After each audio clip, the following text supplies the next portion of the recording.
इस कहानी की शुरुआत में हम एलियट और उसकी बेटी रेडली को देखते हैं, जो फ्लाइट से एलियट के बॉस ऑडेल के घर उसे मिलने जा रहे थे। दरअसल ऑडेल को लास्ट स्टेज कैंसर था, इसीलिए अब ऑडेल एलियट को अपनी कंपनी का वाइस प्रेसिडेंट बनाना चाहता है, क्योंकि एलियट कंपनी का सीनियर और काबिल वर्कर था। एलियट ऑडेल से मिलने के लिए काफ़ी ज़्यादा एक्साइटेड होता है, लेकिन एरोप्लेन में कुछ प्रॉब्लम होने की वजह से वह काफ़ी लेट हो गया। फ्लाइट से उतरते ही वह अपनी बेटी के साथ कार से ऑडेल के घर की तरफ निकल जाता है। रास्ते में एलर्जी होने की वजह से उसे काफ़ी छींक आ रही थी, इसीलिए वह रेडली को कार की खिड़की बंद करने के लिए कहता है। साथ ही रेडली को साथ आने के लिए थैंक्स भी बोलता है, क्योंकि एलियट के बॉस ऑडेल के लिए फैमिली काफ़ी मायने रखती थी। इसीलिए वह देखना चाहते थे कि एलियट अपने फैमिली मेंबर्स के साथ अच्छे से रहता है या नहीं।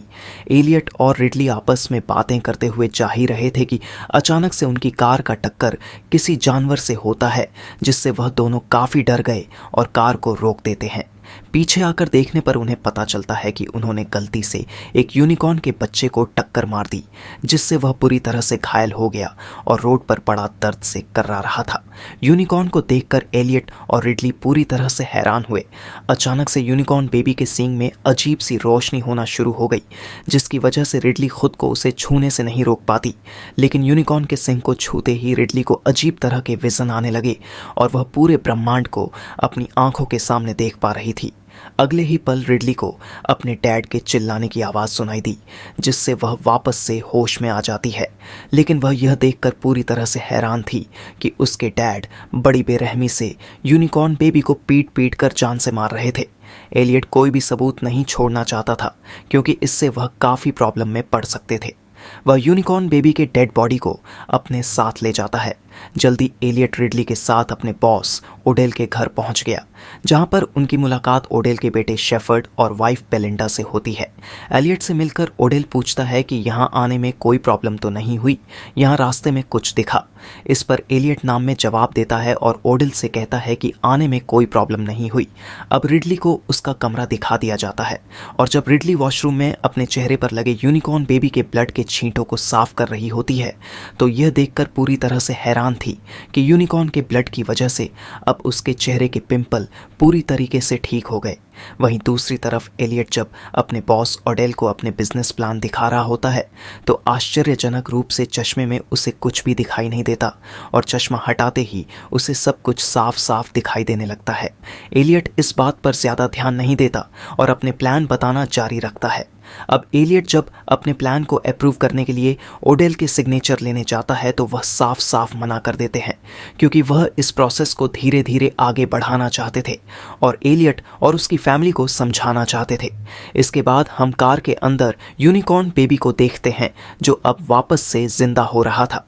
रिडली को जब इसके बारे में पता चलता है तो वह एलियट को बताती है, लेकिन एलियट इस बात पर ज़्यादा ध्यान नहीं देता, क्योंकि वह अपने बॉस से यह बात छिपाना चाहता है। अगले ही पल एलियट की कार के अंदर से तेज़ आवाज़ें आना शुरू हो जाती है, जिसकी वजह से सभी लोग एलियट के कार के पास आ जाते हैं, और अगले ही पल कार को तोड़कर यूनिकॉर्न बेबी अपना सर बाहर निकाल लेता है। यूनिकॉर्न बेबी ज़ोर ज़ोर से चिल्ला रहा था, इसीलिए ऑडेल की गार्ड यूनिकॉर्न बेबी को शूट करके मार डालती है। यूनिकॉर्न बेबी को एलियट के बॉस ओडेल और उसके फैमिली मेंबर पहचान नहीं पा रहे थे, जिस पर रिडली उन्हें बताती है कि एक यूनिकॉर्न है। अब ओडेस को जब पता चलता है कि यूनिकॉर्न के ब्लड से बिना किसी साइड इफेक्ट के रिडली के पिंपल ठीक हो गए और एलियट के चश्मे हट गए, तो अपने कंपनी के पर्सनल डॉक्टर को यूनिकॉर्न के ऊपर रिसर्च करने के लिए बुलाता है, क्योंकि उसे आशा थी कि शायद उसकी कैंसर की बीमारी भी ठीक हो जाएगी। रात में एलियट रिडली के पास जाता है और उसे कहता है कि तुम्हें नहीं पता कि तुमने जब यूनिकॉर्न को छुआ तो तुम्हारे साथ क्या हुआ, लेकिन मैं खुशकिस्मती से बीच में आ गया और तुम्हें बचा लिया। इस पर रिडली कहती है कि मुझे नहीं लगता कि इसकी ज़रूरत भी थी। इसके बाद रिडली एलियट को बताती है कि किस प्रकार यूनिकॉर्न उसे कुछ दिखा रहा था, और मैं खुद को यूनिकॉर्न से जुड़ी हुई महसूस कर रही थी, लेकिन उसके मरने के बाद उसे लगता है कि हमें वहाँ नहीं होना चाहिए था। इस पर एलियट रिडली को समझाता है कि तुम फालतू के यूनिकॉर्न पर ध्यान देना छोड़ो, इससे हमें कुछ भी हासिल नहीं होगा। रिडली एलियट की बात पर गुस्सा होकर उसे कमरे से बाहर निकाल देती है। रिडली जब अपनी मॉम की पुरानी फोटो देख रही होती है तो उसे यूनिकॉर्न की एक पेंटिंग दिखाई देती है, जिसके बाद वो यूनिकॉर्न के बारे में रिसर्च करना शुरू कर देती है। वहीं दूसरी तरफ एलियट जब स्विमिंग पूल में नहाते हुए शेफर्ड के पास जाता है तो शेफर्ड एलियट से पूछता है कि रिडली तुम्हें पसंद नहीं करती है ना। यह सुनकर एलियट को काफ़ी अजीब लगता है और शेफर्ड से पूछने पर वह एलियट को बताता है कि मुझे ऐसा लगा। अगले ही पल आसमान में अजीब सी रोशनी होना शुरू हो गई, जिससे डरकर शेफर्ड वहां से चला जाता है। रिसर्च से रिडली को पता चलता है कि प्राचीन कहानियों के अनुसार यूनिकॉर्न एक पलटवार करने वाला जानवर था, जिसे पकड़ना लगभग असंभव था और वह अजय था जब तक कि वह किसी विचित्र दिल वाली लड़की से मोहित नहीं हो जाते और विचित्र दिल वाली लड़की के गुणों से उन्हें वश में करके मार दिया जाता और महल में लाया जाता, जहां पर उसे वापस से जीवित किया जाता और कैद में रखा जाता। दुर्भाग्य से फ्रेंच रिवॉल्यूशन की वजह से लड़की और यूनिकॉर्न की कहानी के अधिकतर सबूत नष्ट हो गए और बाद में यूनिकॉर्न को एक क्रूर और निर्दयी जानवर के रूप में दिखाया गया। रात में रिडली को एक विजन आता है जिसमें वह जंगल में एक यूनिकॉर्न को दौड़ते हुए देख रही थी। अगले दिन ऑडेल के बुलाए हुए डॉक्टर उसके घर पर आ जाते हैं, जिसके बाद एलियट और रिडली का चेकअप किया जाता है ताकि पता लगाया जा सके कि उन्हें किसी भी प्रकार का साइड इफेक्ट तो नहीं हुआ। डॉक्टर कंफर्म करके ऑडेल को बताते हैं कि वह एक घोड़ा नहीं है बल्कि यूनिकॉर्न ही है। डॉक्टर यूनिकॉर्न की बॉडी और ब्लड को टेस्ट करके ऑडेल और बाकी लोगों को यूनिकॉर्न की बॉडी की खूबियां और उसके पावर के बारे में बताने लगते हैं। डॉक्टर के पास यूनिकॉर्न के सिंग का छोटा सा हिस्सा पाउडर के फॉर्म में था और जब डॉक्टर बताता है कि वह कैंसर की अब तक की सभी दवाओं से असरदार साबित हो सकता है तो ऑडेल डॉक्टर को यूनिकॉर्न की सींग से अपने लिए कैंसर की दवा बनाने के लिए कहता है, क्योंकि यह उसकी आखिरी उम्मीद थी। अगले दिन डॉक्टर यूनिकॉर्न गैस सिंग का और भी हिस्सा हासिल करते हैं और उसे एक खास प्रकार की दवा बनाकर ऑडेल की बॉडी में इंजेक्ट करते हैं। रिडली यह सब देखकर काफ़ी गुस्सा थी, क्योंकि उसे लग रहा था कि वह यह सब गलत कर रहा है। इसीलिए वह अकेली ही जंगल में चली जाती है। जंगल में एक अजीब से पेड़ के पास जाने के बाद रिडली को बड़े यूनिकॉर्न के तेजी से अपनी तरफ आने की आवाज़ सुनाई देती है, जिससे वह डर गई और तेजी से वापस आ जाती है। वहीं दूसरी तरफ यूनिकॉर्न के ब्लड और सिंक से बने दवा की वजह से अब ऑडेल अच्छा फील कर रहा था और उसे कोई साइड इफेक्ट नहीं हुआ। रिडली जब शेफर्ड के साथ होती है तो उसे अपने यूनिकॉर्न के ऊपर की गई रिसर्च के बारे में बताती है। रिडली की बात सुनकर शेफर्ड रिडली की मदद के लिए अपना बड़ा सा प्रिंटर वहां मंगवा लेता है ताकि रिडली को यूनिकॉर्न के बारे में समझने में आसानी हो। अगले ही पल वहां पर ऑडेल आ जाते हैं, जिन्हें देखकर सभी पूरी तरह से हैरान थे, क्योंकि अब ऑडेल बिना किसी सहारे के अपने पैरों पर चल सकते थे और अब वह पूरी तरह से ठीक थे। डॉक्टर ऑडेल की बॉडी का चेकअप करके बताते हैं कि अब उनकी बॉडी में कैंसर नहीं है, यानी कि यूनिकॉर्न से बनी दवा से ऑडेल का कैंसर कुछ ही घंटों में ठीक हो गया था। ऑडेल यह देखकर बहुत खुश होते हैं और डॉक्टर को ठीक उसी प्रकार की दवा बनाने के लिए कहते हैं ताकि उसे बेचकर ढेर सारा पैसा कमा सके। इस पर डॉक्टर ऑडेल को बताता है कि बिना यूनिकॉर्न के बॉडी पार्ट्स के दवा को नहीं बनाया जा सकता। ऑडेल यह सुनकर बहुत गुस्सा होते हैं। इस पर बेलिंडा कहती है कि कोई बात नहीं, सप्लाई कम और डिमांड ज़्यादा, इससे हमें ही फायदा होगा। अब ऑडेल और उसके साथी खुशी खुशी अपनी कैंसर की दवा की एडवर्टाइजमेंट करना शुरू कर देते हैं। अब क्योंकि एलियट भी ऑडेल का बिजनेस पार्टनर था, इसीलिए वह भी उसका साथ दे रहा था और साथ ही आ रहे इतने सारे पैसे देकर पूरी तरह से हैरान और खुश था। अब रिडली इतिहास की कुछ पेंटिंग्स लेकर अपने ड के पास आती है और उन्हें समझाने की कोशिश करती है कि वह जो कुछ भी कर रहे हैं वह ठीक नहीं। रिडली के डैड यानी कि एलियट पहले तो रिडली की बातों पर ज़्यादा ध्यान नहीं देते, लेकिन जब रिडली उनसे बार बार एक ही बात कर रही थी तो वह सभी रिडली की बात सुनने के लिए राजी हो जाते हैं। रिडली सभी को बताती है कि हजारों साल पहले माना जाता था कि यूनिकॉर्न एक पवित्र जीव है जो सब कुछ ठीक कर देते हैं। हालांकि उन्हें कोई भी पकड़ नहीं पाया, लेकिन समय के साथ इसमें बदलाव आया और लोग यूनिकॉर्न को इंसानों के मूल बुराई के प्रतीक के रूप में देखा जाने लगा। इसीलिए हमें इनका इस्तेमाल नहीं करना चाहिए, क्योंकि अगर यूनिकॉर्न सच में है तो कहानियां भी सच होगी। रिडली की बातों पर किसी को विश्वास नहीं होता, इसीलिए वह रिडली की बातों पर ज्यादा ध्यान नहीं देते और वहां से चले जाते हैं। ऑडेल यूनिकॉर्न बेबी के डेड बॉडी को भी अपने साथ ले जाने का फैसला करता है ताकि वह उसे दवा बना सके। रिडली यह सब देखकर बहुत गुस्सा होती है और बाहर आकर अपने कार में बैठ जाती है और डेल अपने साइंटिस्ट को यूनिकॉर्न बेबी की डेड बॉडी को ट्रांसपोर्ट करने की जिम्मेदारी देते हैं और खुद अपनी फैमिली और एलियट के साथ शराब पीने लगते हैं। अब डॉक्टर जब यूनिकॉर्न बेबी की डेड बॉडी को ट्रांसपोर्टेशन के लिए ले जा रहे होते हैं तो उन्हें आसपास अजीब आवाज़ के साथ मीटर पर स्ट्रांग एनर्जी फील होती है और साथ ही अब आसमान में अजीब तरह की रोशनी होने लगी थी और यह देखकर एलियट को चेक करने के लिए भेजते हैं कि कोई प्रॉब्लम तो नहीं है। अब एलियट जब साइंटिस्ट के पास आता है तो देखता है कि वह घबराए हुए थे और अगले ही पल एक यूनिकॉर्न सीनियर्स डॉक्टर के पेट में अपनी सींग घुसाकर जान से मार देता है। यह यूनिकॉर्न बेबी यूनिकॉर्न का पेरेंट्स था जो साइज में काफ़ी बड़ा और खंखार लग रहा था। यूनिकॉर्न को देखकर रिडली और बाकी लोग पूरी तरह से डर गए थे। एलियट रिडली को वापस से कार में जाने के लिए बोलता है। अब ओल के गार्ड्स भी वहां आ गए थे जो यूनिकॉर्न पर शूट करके उसे मारने की कोशिश कर रहे थे, लेकिन इसका कोई फायदा नहीं होता और इस दौरान यूनिकॉर्न एक गार्ड को अपने पैरों से कुचलकर मार देता है। रेडली इस समय कार के नीचे छिपी हुई थी जो यह देखकर काफी डर जाती है और 3 गिनती पर कार के बगल में छुपे अपने डैड को साथ में घर के अंदर भागने के लिए कहती है। एलियट इसके लिए रेडी नहीं था, लेकिन रिडली 3 गिनती के साथ वहां से भागकर गेट के अंदर आ जाती है।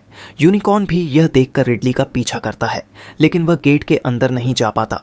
अब यूनिकॉर्न अपनी सींग को रिडली की तरफ करके ग्लो करना शुरू कर देता है, जैसे वह रिडली को अपनी सींग छूने के लिए कह रहा हो। रिडली भी यह देखकर यूनिकॉर्न के सींग को छूने के लिए आगे बढ़ती है, लेकिन अगले ही पल ओडेल के गार्ड्स यूनिकॉर्न पर गोली चला देते हैं, जिससे वह वहां से जंगल की तरफ भाग जाता है। अब सभी लोग जब खाना खा रहे होते हैं तो रेडली ओडेल और बाकी लोगों को समझाती है कि जब उसने पहली बार यूनिकॉर्न के सिंग को छुआ था तो उसे कुछ विज दिखाई दिए थे और अब उसे यूनिकॉर्न के साथ एक कनेक्शन फील होता है। रेडली ओडेल को समझाती है कि हमें यूनिकॉर्न के बेबी को उन्हें वापस कर देना चाहिए क्योंकि वह यही चाहते थे और यूनिकॉर्न ने सीनियर डॉक्टर पर हमला करके उन्हें जान से इसीलिए मारा क्योंकि वह यूनिकॉर्न बेबी की डेड बॉडी को ले जा रहे थे। ओडेल ऐसा नहीं करना चाहता क्योंकि यूनिकॉर्न को सिर्फ एक नॉर्मल जानवर के रूप में देख रहा था। बेलिंडा कहती है कि हम यह सब अपने लिए नहीं बल्कि दवा बनाकर लोगों के फायदे के लिए कर रहे हैं। ऑडियल यह सुनकर खुश होता है और बेलिंडा का समर्थन करता है। कहीं ना कहीं अब एलियट को समझ में आने लगा था कि ऑडियल गलत कर रहा है, इसीलिए वह रिडली के साथ वापस जाने की बात करता है। लेकिन ऑडियल यह सुनकर कहता है कि अगर तुम चले गए तो मैं तुम्हें अपने फैमिली मेंबर के ग्रुप से बाहर निकाल दूंगा। ना चाहते हुए भी एलियट को ऑडियल का साथ देना पड़ता है। अब ऑडियल अपने साथियों के साथ यूनिकॉर्न के शिकार पर जाने का फैसला करता है क्योंकि उसे लगता था कि वह यूनिकॉर्न को मार सकता है। शेफर्ड बहाना बनाकर बंगले पर ही रुकने का फैसला करता है। रिडली को जब पता चलता है कि एलियट भी ऑडियल के साथ यूनिकॉर्न के शिकार पर जा रहा है तो वह उसे रोकने की कोशिश करती है, लेकिन इसका कोई भी फायदा नहीं होता और एलियट ओडेल के साथ यूनिकॉर्न के शिकार पर चला जाता है क्योंकि वो ओडेल की कंपनी में उसका पार्टनर बना रहना चाहता है। वहीं दूसरी तरफ हम शेफर्ड को देखते हैं जो डॉक्टर भाटिया को उनके सीनियर डॉक्टर की मौत को बेकार न जाने देने के लिए उनके रिसर्च को आगे बढ़ाने के लिए कहता है और खुद यूनिकॉर्न के सींग के हिस्सों को किसी ड्रग्स की तरह इस्तेमाल करता है। अगले सीन में हम रिडली को देखते हैं जिसे पता चल जाता है कि यूनिकॉर्न अपने जख्मों को खुद से हील कर सकते हैं, जिसकी वजह से वह कई बार मरकर भी जिंदा हो जाते हैं। डॉक्टर भाटिया को भी अब यह बात समझ में आ गई थी कि यूनिकॉर्न पूरी तरह से कभी भी नहीं मरते। रिडली जानने के बाद अपने डेड एलियट को कॉल करती है, लेकिन एलियट रिडली का कॉल रिसीव नहीं कर पाता। एलियट अब ऑडेल और बाकी लोगों के साथ यूनिकॉर्न के काफ़ी करीब पहुंच गया था और इस समय यूनिकॉर्न की सींग से तेज रोशनी निकल रही थी। एलियट सभी को वापस चलने के लिए कहता है, लेकिन वह एलियट की बातों पर ज़्यादा ध्यान नहीं देते। अब यूनिकॉर्न जंगल में कहीं गायब हो जाता है और चारों तरफ अंधेरा छा जाता है। अगले पल यूनिकॉर्न अचानक से सामने आता है और ओडेल की पर्सनल बॉडीगार्ड को जान से मार देता है। सभी लोग यह देखकर डर गए क्योंकि अब यूनिकॉर्न एक एक करके उन्हें मार रहा था। ओडेल और एलियट को जल्दी समझ आ जाता है कि वह ज़्यादा देर तक यूनिकॉर्न के सामने टिक नहीं सकते, इसीलिए वह सभी अपनी जान बचाकर वापस से घर की तरफ भागते हैं। लेकिन उनका पीछा करते हुए अब यूनिकॉर्न भी वहां गया था।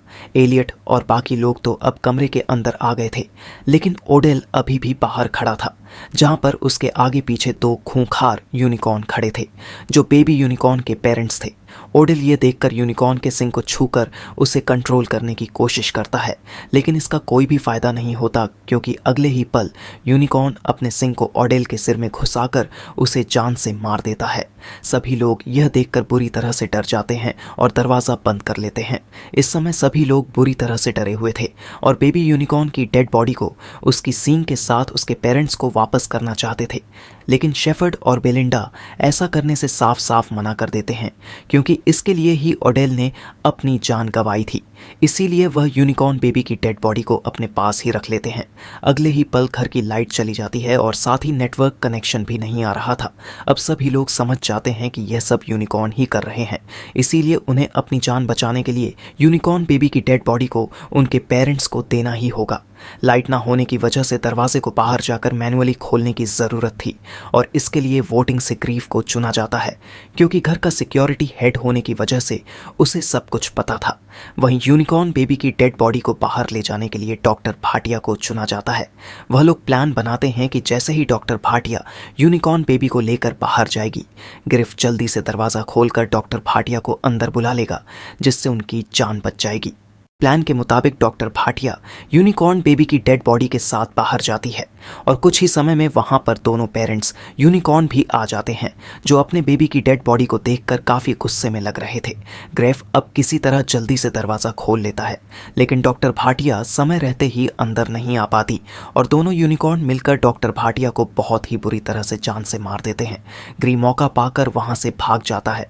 सभी लोग यह देखकर डर जाते हैं और दरवाज़ा बंद कर लेते हैं। अब शेफर्ड सभी को बताता है कि रेडली अब हमारी जान बचा सकती है, लेकिन कोई भी शेफर्ड की बात पर ध्यान नहीं देता। शेफर्ड अब एक बार फिर से यूनिकॉर्न की सिंग को ड्रग्स के रूप में ले लेता है, जिसे देखकर उसकी मॉम काफ़ी परेशान थी। अब एलियट सभी को बताता है कि हमें किसी भी तरह यहाँ से निकलना होगा क्योंकि जिंदा रहने का सिर्फ यही एक तरीका है। अब इससे पहले कि वह लोग वहां से निकल पाते, वहां पर यूनिकॉर्न आ जाते हैं, जो अब दरवाज़ा तोड़कर अंदर आ गए थे और उनके ऊपर हमला करना शुरू कर देते हैं। रिडली अपने पिता एलियट और शेफर्ड अपनी मॉम के साथ यूनिकॉर्न से जान बचाकर भागता है और वह सभी घर में छुप जाते हैं जहां पर यूनिकॉर्न उन्हें ढूंढ रहे थे। शेफर्ड को आइडिया आता है कि वह अपने डेड के ऑक्सीजन सिलेंडर में ब्लास्ट करके यूनिकॉर्न को जान से मार सकता है। वहीं दूसरी तरफ रिडली एलियट के साथ कमरे में छुपी होती है, जहां पर एलियट रिडली को यूनिकॉर्न का सींग दिखाता है जिसे उसने छिपा कर रखा था। रिडली यह देखकर समझ जाती है कि इसी वजह से यूनिकॉर्न उन्हें मारना चाहते हैं और वह एलियट पर बहुत गुस्सा होती है। इस पर एलियट रिडली को समझाता है कि उसने यह सब उसके लिए किया क्योंकि उसने रिडली की मॉम से वादा किया था कि वह रिडली को किसी भी चीज़ की कमी नहीं होने देंगे और पैसों से ही खुशियां खरीदी जा सकती है। वहीं दूसरी तरफ हम बेलिंडा को देखते हैं, जिनके ऊपर यूनिकॉर्न हमला कर देते हैं। बेलिंडा यह देखकर शेफर्ड को आग लगाकर ऑक्सीजन सिलेंडर में ब्लास्ट करने के लिए कहती है ताकि उसके साथ ही यूनिकॉर्न भी मारा जाए, लेकिन शेफर्ड ऐसा नहीं कर पाता और डरकर वहां से भाग जाता है। यूनिकॉर्न ब्लैंड को बहुत ही बुरी तरह से मारते हैं। वहीं दूसरी तरफ एलियट रिडली को एक सुरक्षित कमरे में बंद करके खुद यूनिकॉर्न का सामना करने का फैसला करता है। यूनिकॉर्न एलियट को मारने के लिए उसके पीछे आते हैं और एलियट बड़ी मुश्किल से किसी तरह अपनी जान बचाकर वहां से भागता है। अब जल्दी सुबह हो जाती है और रिडली खिड़की से कूदकर महल से बाहर आ जाती है। वहीं दूसरी तरफ एलियट यूनिकॉर्न से बचकर जंगल की तरफ भागता है। यूनिकॉर्न उसके पीछे जाता है। अब शेफर्ड पीछे से आकर रिडली के ऊपर तीर तान देता है और उसे बेबी यूनिकॉर्न की डेड बॉडी के पास बैठने के लिए कहता है क्योंकि वह जानता था कि यूनिकॉर्न रिडली को नहीं मारेंगे। जल्दी घर से बाहर एक यूनिकॉर्न आता है, लेकिन वह रिडली को मारता नहीं बल्कि उसके पास सो जाता है क्योंकि वह रिडली से जुड़े हुए थे। कुछ ही समय में वहां पर एलियट भी दूसरे यूनिकॉर्न के साथ आ जाता है और वह दूसरा यूनिकॉर्न भी पहले वाले की तरह रिडली के सामने सो जाता है। शेफर्ड यह देखकर दोनों यूनिकॉर्न का पैर बांध देता है क्योंकि अब वह उन दोनों को अपना पालतू बनाना चाहता था। एलियट यह देखकर समझ जाता है कि शेफर्ड के विचार ठीक नहीं है, इसीलिए वह यूनिकॉर्न के सींग से शेफर्ड पर हमला करके उसे जान से मार देता है, लेकिन इस दौरान वह खुद भी घायल हो गया था। रिडली यह देखकर बहुत दुखी होती है, लेकिन अगले ही पल दोनों यूनिकॉर्न अपनी जादुई शक्तियों की मदद से अपने बेबी और एलियट को पूरी तरह से ठीक कर देते हैं। रिडली ये देखकर बहुत खुश होती है। दोनों यूनिकॉर्न भी अब ब्लैक से वाइट हो गए थे, जो इस बात का सबूत था कि अब वह दोनों पूरी तरह से नॉर्मल है। रिडली अपने डैड से मिलकर बहुत खुश होती है और इसके बाद वह दोनों कार से अपने घर की तरफ निकल पड़ते हैं। रास्ते में यूनिकॉर्न भी अपनी बेबी के साथ एलियट और रिडली की कार के साथ दौड़ रहे थे, जो देखकर रिडली और एलियट बहुत खुश होते हैं।